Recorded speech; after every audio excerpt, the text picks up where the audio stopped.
Hey everybody, in this 1 minute video, I'm going to be showing you how to do one particular exercise that has transformed my neck pain and my posture. It's super simple.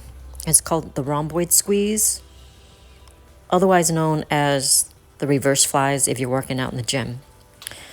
So I want you to begin standing tall in a neutral spine, and then position your arms as if you're hugging a tree.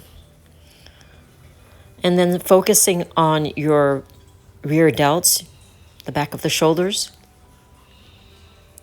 You want to exhale and pull really slowly and hold that squeeze for a second or two or three.